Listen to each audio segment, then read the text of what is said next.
students, welcome to Chemistry First YouTube channel.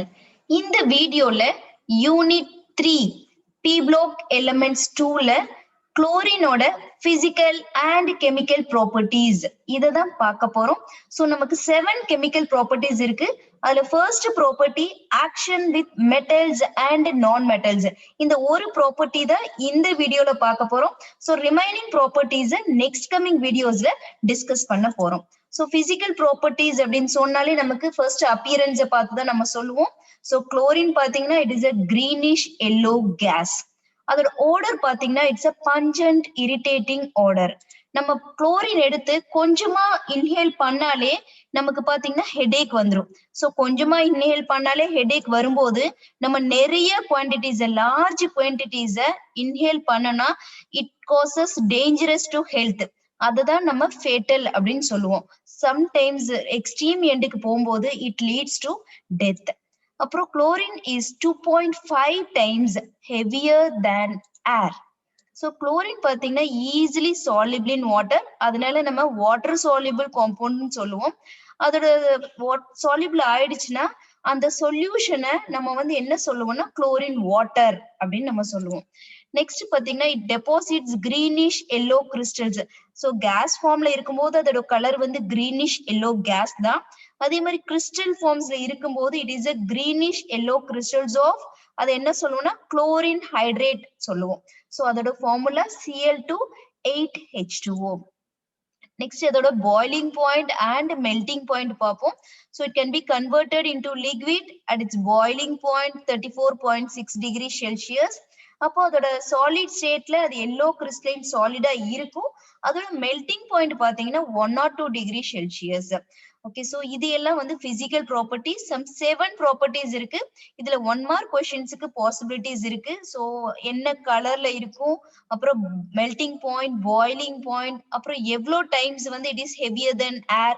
So இந்த மாதிரியான questions எல்லாம் இதுல possibility அதிகம். So next we'll move on to chemical properties. So 7 chemical properties இருக்குன்னு சொன்னேன். So let us see one by one. The first property is action with metals and non-metals. Second property பாருங்க affinity for hydrogen. So third one is reaction with alkali. Fourth property is oxidizing and bleaching action of chlorine. Fifth property preparation of bleaching powder. Sixth one displacement redox reactions. The last property pathina formation of addition compounds. So now let us discuss action with metals and non-metals in brief. So first வந்து metals non-metals கூட chlorine react ஆனா என்ன நடக்கும் அப்படிங்கறத பார்க்க போறோம். So அது என்ன ஆகும்னா அதோட corresponding chlorides ஃபார்ம் பண்ணும். So for example நம்ம metals எடுத்துக்குவோம், sodium, iron, aluminium, copper. So இதெல்லாம் வந்து மெட்டல்ஸ். சோ இந்த மெட்டல்ஸ் எல்லாம் வந்து குளோரின் கூட ரியாக்ட் ஆகும்போது அதோட ப்ராடக்ட் பாத்தீங்கன்னா கரஸ்பாண்டிங் குளோரைட்ஸ் சொன்ன that is metal chlorides.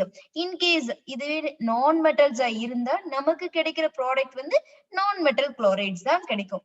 But எதுவா இருந்தாலும் நமக்கு கிடைக்கிறது வந்து குளோரைட்ஸ் தான் நமக்கு கிடைக்கும். So now let us see the examples for metals. So first one is sodium. So இப்ப சோடியம் எடுத்து குளோரின் கூட ரியாக்ட் பண்றோம். சோ நமக்கு என்ன கிடைக்கணும்னா சோடியம் குளோரைடு கிடைக்கணும். That is metal chloride. So இங்க பாருங்க NaCl. சோ இதெல்லாம் சிம்பிள் ரியாக்ஷன்ஸ் தான், உங்களால ஈஸியா எழுதிக்க முடியும். சோ இப்ப நம்ம ஈக்குவேஷனை பேலன்ஸ் பண்ணுவோம். Cl2 இருக்கு. சோ அப்ப 2 இருக்கறனால we put it in the product 2. So இங்க 2 போடும்போது சோடியம்க்கு 2 ஆயிடுச்சு. சோ ரியாக்டன்ட்ல you put 2. So இப்ப now the reaction is completely balanced. Now let us move on to iron. இப்ப அயன் கூட நம்ம என்ன பண்றோம்னா குளோரினை ரியாக்ட் பண்றோம். சோ நமக்கு கிடைக்கிற ப்ராடக்ட் பாத்தீங்கன்னா FeCl3. சோ இங்க வந்து 3 இருக்கு. அப்ப 3 இருக்கும்போது நம்ம என்ன பண்ணலாம், ஆட் நம்பர்ல இருக்கு. சோ ஆட் நம்பர்ல இருந்தாலே சில ஆப்வியஸா நமக்கு ஒரு கன்ஃபியூஷன்ஸ் வரும். சிம்பிளா நம்ம இது பண்ணணும்னா ஜஸ்ட் நீங்க ரியாக்டன்ட்ல இங்க 3 போட்டுருங்க. சோ 3 போடும்போது 3 2s 6. So here you put it 2. So இப்ப அயனுக்கு 2 ஆயிடுச்சு. So Fe பக்கத்துல 2 போட்டீங்கன்னா now the reaction is completely balanced. Next we'll move on to aluminium. So aluminium கூட இப்ப chlorine react பண்றோம். It is similar to Fe. So Fe மாதிரியே தான் எல்லாமே. So you get AlCl3. So aluminium chloride கிடைச்சிருக்கு. So இங்க பாருங்க அதே மாதிரி தான். So இங்க 3 இருக்கு. So ரியாக்டன்ட்ல 3 போட்டிருக்கீங்க. So குளோரினுக்கு 6 ஆயிடுச்சு. So இங்க வந்து 6 ஆகணும்னா இங்க 2 போட்டிருப்பீங்க இல்லையா? So அலுமினியம்க்கு இங்க நீங்க 2 போட்டாதான் ரியாக்ஷன் கம்ப்ளீட்டா பேலன்ஸ் ஆகும். So நெக்ஸ்ட் வந்து காப்பருக்கு பார்ப்போம். So காப்பர் கூட குளோரினை ரியாக்ட் பண்ணீங்கன்னா you get cupric chloride. So cupric chloride formula CuCl2. So இந்த chlorides எல்லாம் நீங்க ஈஸியா ஞாபகம் வச்சுக்க முடியும். பட் இங்க அயனுக்கும் அலுமினியமுக்கும் மட்டும் it is these two ரெண்டு மெட்டல்ஸ் வந்து +3 ஆக்சிடேஷன் ஸ்டேட்ல இருக்கு. இது ஒரு சின்ன ஹிண்ட் மாதிரி ஞாபகம் வச்சுக்கோங்க. சோ அதனால நீங்க என்ன பண்ணலாம் +3 அதனால Cl3 போடுறீங்க. whereas Na வந்து பிளஸ் தான், Cl வந்து மைனஸ் தான். அதனால directly you can write it as NaCl. இங்க பாத்தீங்கன்னா லாஸ்ட் ஈக்குவேஷன்ல copper is in +2 oxidation state. அப்ப Cl2 அதனால CuCl2 உங்களுக்கு ப்ராடக்ட்ல வருது. So these are the reactions with metals. Next வந்து chlorine non metals கூட react ஆனா என்னெல்லாம் ஃபார்ம் ஆகும். So உங்களுக்கு முன்னாடி சொன்ன it forms non metal chlorides. இப்ப non metals என்னென்னு பார்ப்போம். So உங்களுக்கு non metals வந்து போரான் வந்து ஆக்சுவலா நம்ம புக்ல வந்து கொடுத்திருக்காங்க. பட் உங்களுக்கு ஜென்ரலா வந்து இங்க நீங்க பாத்தீங்கன்னா சல்பர், பாஸ்பரஸ் இதெல்லாம் உங்களுக்கு நான் மெட்டல்ஸ்ல வந்துரும். வேறஸ் இந்த போரான், ஆர்சனிக், ஆன்டிமனி இதெல்லாம் வந்து நான் மெட்டல்ஸ்ல வரும். சாரி மெட்டலாய்ட்ஸ்ல வரும். இது மெட்டல் அல்லாம வர்றதுனால we brought it in this category. So first வந்து hydrogen. So hydrogen is a non metal. So hydrogen கூட நம்ம குளோரினை ரியாக்ட் பண்ணும்போது நமக்கு கிடைக்கிற ப்ராடக்ட் மெட்டல் நான் மெட்டல் குளோரைடு தான் கிடைக்கும். That is HCl. So equation பாருங்க Cl2 இருக்கு. So இங்க ப்ராடக்ட்ல நம்ம 2 போடுறோம். அப்ப ஹைட்ரஜனுக்கு 2 ஆயிடும். So இங்க ஆல்ரெடி 2 இருக்கு. So the reaction is balanced. So hydrogen is a non-metal. Next பாருங்க போரான் வந்து மெட்டலாய்ட் சொன்னா போரான், இந்த ஆர்சனிக், இந்த ஆன்டிமனி இதெல்லாம் வந்து பாத்தீங்கன்னா உங்களுக்கு மெட்டலாய்ட்ல வரும். பட் சின்ஸ் இது மெட்டல் அல்லாததுனால we brought in this category. So boron கூட நம்ம குளோரினை ட்ரீட் பண்றோம். So நமக்கு கிடைக்கிறது போரான் குளோரைடு தான் கிடைக்கும். So BCl3. So இப்ப ஈக்குவேஷனை பேலன்ஸ் பண்ணணும். So Cl3 இருக்கு. So உங்களோட ரியாக்டன்ட்ல 3 போடுங்க. So 3 2s are 6. அப்ப இங்க என்ன பண்ணுவீங்க, இங்க 2 போடுங்க. So now it becomes 6.